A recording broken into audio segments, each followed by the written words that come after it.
Class 7th Hindi व्याकरण पाठ 1 भाषा, बोली, लिपि और व्याकरण।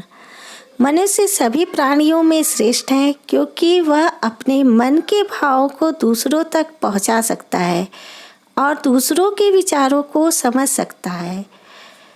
अपने विचारों और मनोभावों को किसी अन्य व्यक्ति तक पहुंचाने के लिए वह अनेक संकेतों का प्रयोग करता है।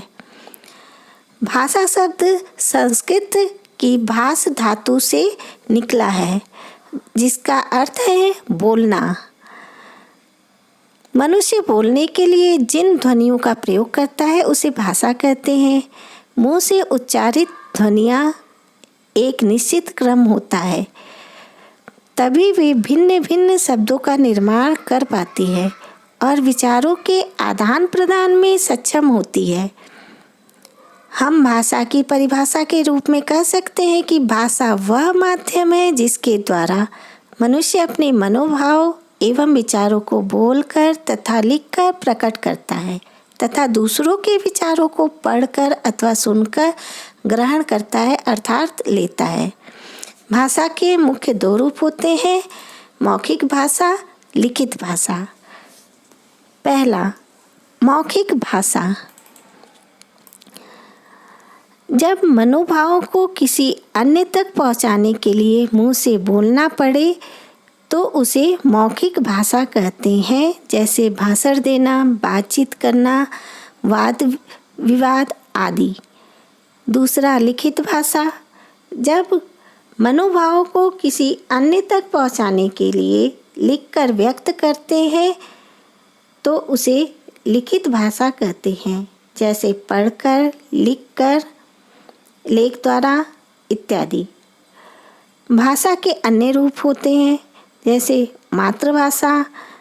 हम बचपन में जिस भाषा का प्रयोग करते हैं अर्थात जब हम बोलना सीखते हैं तो वो मातृभाषा कहलाती है। राष्ट्रभाषा। जिस भाषा को किसी देश में अधिकांश निवासी बोलते या लिखते हैं वह उस देश की राष्ट्रभाषा कहलाती है, जैसे भारत की राष्ट्रभाषा हिंदी है। राजभाषा। देश के सभी कार्यालयों एवं प्रशासन के कार्यों में जो भाषा प्रयोग में लाई जाती है उसे राजभाषा कहते हैं। भारत में हिंदी व अंग्रेजी दोनों भाषाओं में प्रशासनिक कार्य होते हैं। मानक भाषा। भाषा में एक रूपता लाने के लिए भाषा का मूल रूप मानक भाषा कहलाता है। पुस्तकों, दूरदर्शन, रेडियो आदि में प्रयुक्त तथा विद्वानों द्वारा स्वीकृत भाषा रूप मानक भाषा कहलाता है। बोली। बोली का अभिप्राय है स्थानीय अथवा घरेलू बोली। यह किसी स्थान विशेष द्वारा अपनाई जाती है तथा इसका क्षेत्र सीमित होता है। किसी भी क्षेत्र में बोले जाने वाली बोली को भाषा की बोली कहते हैं। लिपि। अपने भाव को स्थिर अथवा स्थायी आकार प्रदान करने के लिए लिपि का उद्भव हुआ है।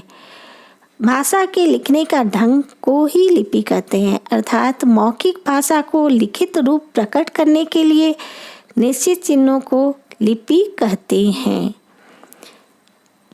हिंदी की लिपि देवनागरी, उर्दू की लिपि अरबी फारसी, पंजाबी की गुरुमुखी, अंग्रेजी जर्मन की लिपि रोमन है।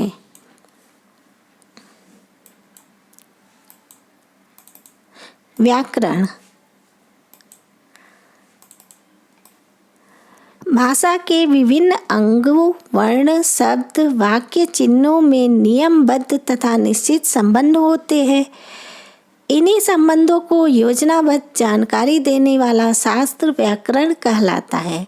प्रत्येक भाषा का अपना व्याकरण होता है जो भाषा को व्यवस्थित आकार प्रदान करता है।